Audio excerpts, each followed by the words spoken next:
নমস্কার বন্ধুরা, Swapna unique kitchen থেকে সবাইকে স্বাগত জানাই। আজকের আমি বাদাম ছাপা বানিয়েছি। তো এখানে আমি একটা কড়াই বসিয়ে দিয়েছি। বাদামগুলো একটু মুচমুচে করে ভেজে নিতে হবে। নিয়ে আমি এখানে এদিকে বাটিতে বাতাসা নিয়ে নিয়েছি, বড় বাটি 1 বাটি আর হাফ বাটির থেকে কম। এদিকে কড়া আমি গ্যাসে বসিয়ে দিয়েছি, দিয়ে পুরো বাতাসাটা ঢেলে দেব। দিয়ে এখানে এই বাটির জল দিয়ে দেব 2 বাটি। তো বন্ধুরা, পুরো ভিডিওটা দেখার অনুরোধ রইল। আর এইভাবে বাড়িতে দেখুন, বাইরে আমরা তো কিনে সব সময় খাই, তো বাড়িতে যদি আমরা একটু বানিয়ে নিলে একদিন বানালে এটা অনেক দিন ঘরে রেখে দেওয়া যায়। তো যাই হোক, এখানে আমি বাতাসা রেগুলার পুজো দিই, সেটাই অনেকটা জমে গিয়েছিল।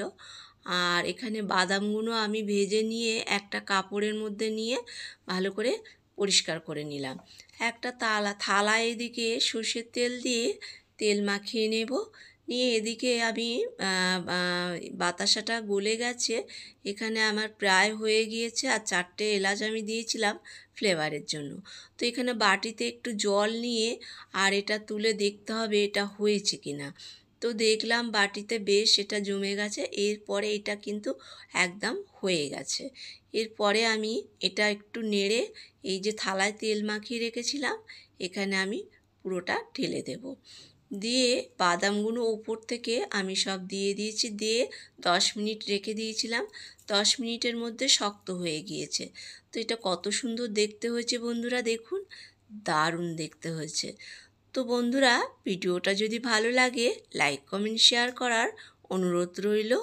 আর এখানে এইভাবে চাইলে আপনারা বাড়িতে বানিয়ে দেখতে পারেন, ভীষণ ভালো লাগবে খেতে।